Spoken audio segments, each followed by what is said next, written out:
Joining us now, a Hall of Famer, a one-of-a-kind, a guy who can get you ready to run through a wall or at least run into it and bounce off of it like Definitely. I would. Brian Definitely. Dawkins. Great to see you, Brian. What's up, gentlemen? What's up? Always good.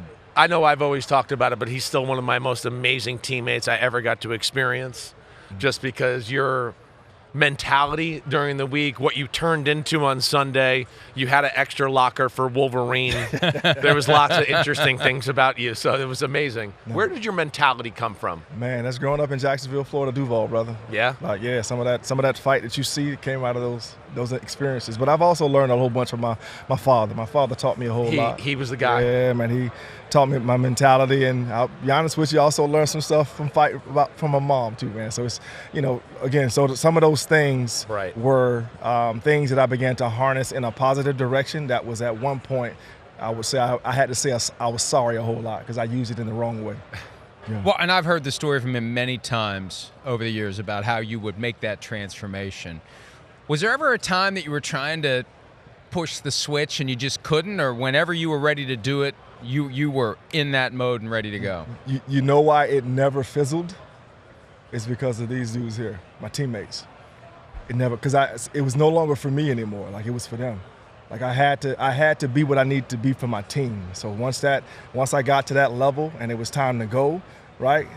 Then it's time to go because I need to be an asset. I can't be a liability on that field when I step on that field. They depended on me. So We all followed. Yeah. It was infectious. Yeah. When you walk through the locker room door on Sunday morning and your best leader is doing somersaults and running around and going, rah, rah, and like just yelling and being a psycho, you're like, it's game day. I better get going here. And I knew I was a quarterback where I had to keep in check a little bit, but I was like, okay, let's go, right? And like it was infectious. And I always appreciate that about you. It's special. You're special that way. Brian, what's the process when the game's over of coming down from that? Because I think it's got to be even harder to turn it off than it might be to turn it on. No? So first of all, you don't have a lot left. You're not supposed to have. If I have a whole lot left after the game, then I didn't play the game like I was supposed to be played. You feel me? Point. Yeah, you see what I'm saying? So Right. I need to be absolutely spent after the game. I need to be spent, limping, and bleeding somewhere, right? That's the way I felt. I know that sounds a little crazy, but that's like, I needed to feel like I have been through something. Right. So at the end of the game, there's not a whole lot left, man. Tank's empty, battery's dead. Yep. Absolutely, it needs to be absolutely, totally empty when I left the game. Did you ever get nervous with any? I mean, I knew you got nervous, game, whatever, but what about like a player or something where you were like, man, I'm going to have to tackle him today? Like, does Wolverine ever think of things like that going into a matchup? Well, I respected all those guys. And there's a deeper respect when you go against, let's say, a Brandon Jacobs, right? Brandon's is 260, 270, right? Right. So there's a greater, not greater respect, but there's a little bit more respect. But it was never a fear. Right. Like, I never feared anybody, right? Because I knew ultimately the way that I studied the game and the way that I tackled, right? That no matter who you are, if I do my job, if I put myself in position, you're going down. Now, you may go down and, I might fall this way. Yeah, right. You might get another 2 yards. Yeah, sure. But if I do what I'm supposed to do, you're going down. I don't care who you are. Right. Are you torn at all to see Andy Reid going against the Eagles? Does it conflict you, or are you just still all Eagles all the time? I mean, it is conflicting. I mean, I love the cat, right? I mean, it was really because of Andy Reid and his philosophy bringing to Philadelphia that allowed us to go from the team that I'll say earned the right to draft Donovan McNabb at the number 2 position. So you know what I mean when I say earned the right, right? To then turn into a team that went into I think NFC Championship with a second year or something like that, right? So it was because of him and his mindset and his will and his direction under, obviously, Jim Johnson, late great Jim Johnson, John Harbaugh at the time, special teams coach. It's under their direction that we turned into the team that I believe is still kind of feeding these teams now, right? The mindset of the teams, the fan base, this is what they expect. Why? Because of Andy Reid and his coaching staff. What impressed you about them, right? The Chiefs, the matchup in general. Why don't you just hit on it a little bit? I know you got great feel. You're torn here with coach and old team and all that. But how do you kind of view these two teams and what's going to go on? Man, I love how both of these teams throughout the year have found ways to grind victories out, right? They found ways, right? And the thing, when they won 14 games, but in probably 7 of those 14 games, right? It was like nip and tuck all the way in the fourth quarter for Kansas City. Right. So you're finding ways to win. And so on the other side with the Eagles, and I said this in the beginning, they're going to be growing pains with this team. Mm-hmm. You have 2 new coordinators. They're going to come in. They need to figure out who they have on the offense and defensive side of the ball. And just like I know, you don't find that out in practice. You find that out in games. Right.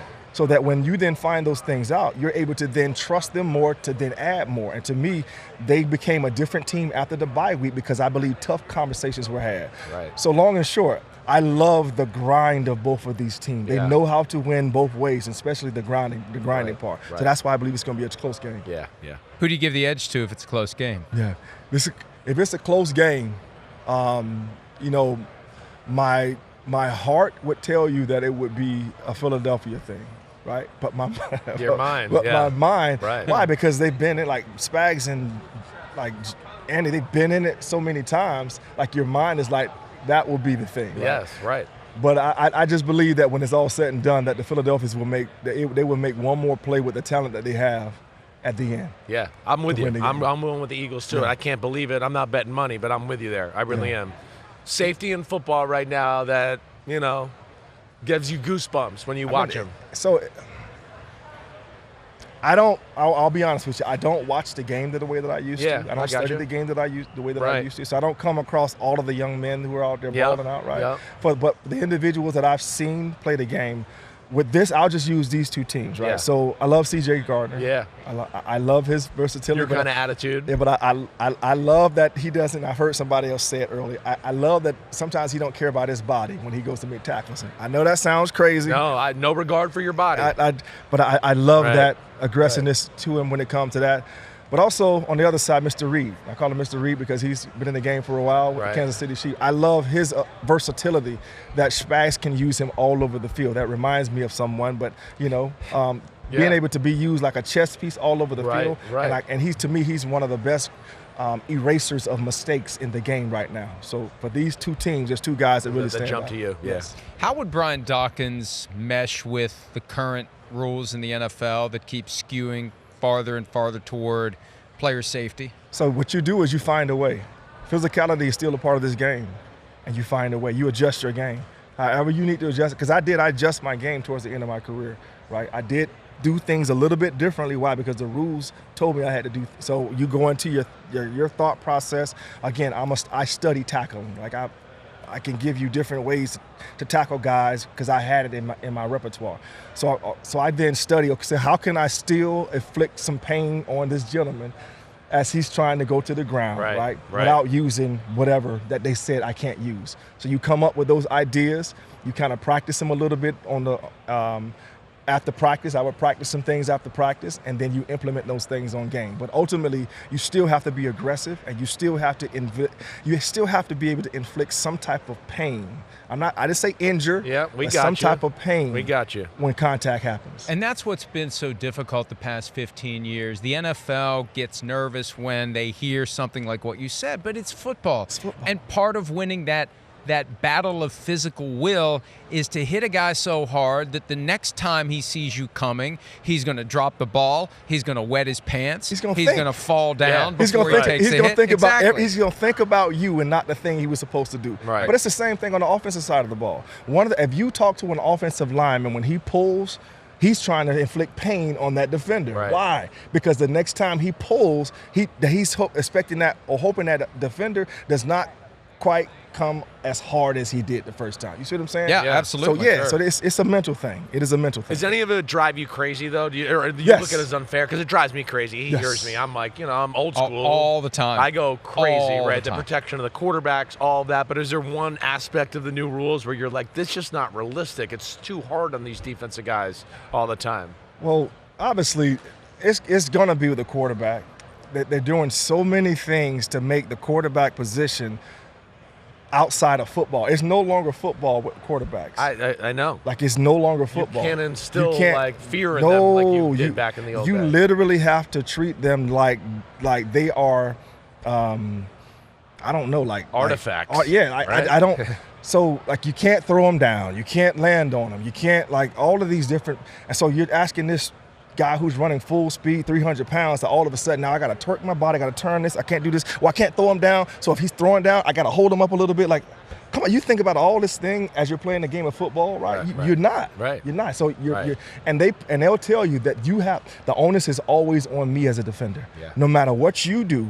So if I'm going in to make a tackle on you and you duck your head, but I've already tried to duck try to get up under you, and our helmets hit, that's on Penalty me. On you. Penalty on me. I know. Right? That's it.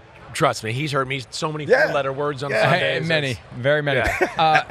Brian's here today on behalf of Beringer and Lilly's It Takes Two Health Initiative. Tell us a little bit about what you have going on. Yeah, so that's obviously the major reason that I'm here.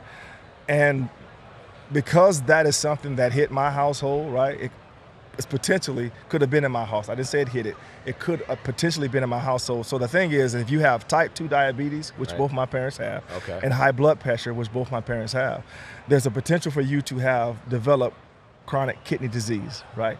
And so there's the It Takes Two campaign is it takes you and your doctor, and it takes 2 tests for you to figure out if you have that or you're going down the path to have that. So once I got that information, I was very proactive with, talking to my parents and their caregiver, talking to some of my uncles about it to see, make sure they get the same test.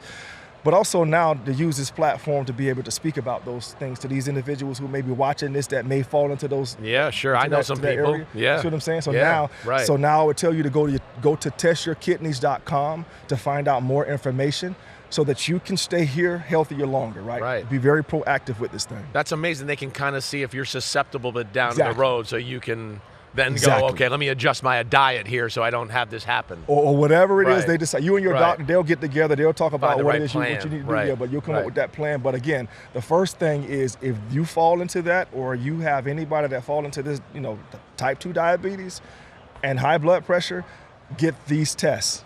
Gotcha. Get these tests. Gotcha. Great cause, great perspective today, and obviously one of the all-time greats, Brian Dawkins. Great seeing you as always, and we'll hope to talk to you again down the road. Indeed. You the all man. Right, we'll be back with more from New Orleans. Hi, it's Mike Florio. Thanks for watching PFT on YouTube. Hit subscribe for the latest news and analysis from Pro Football Talk.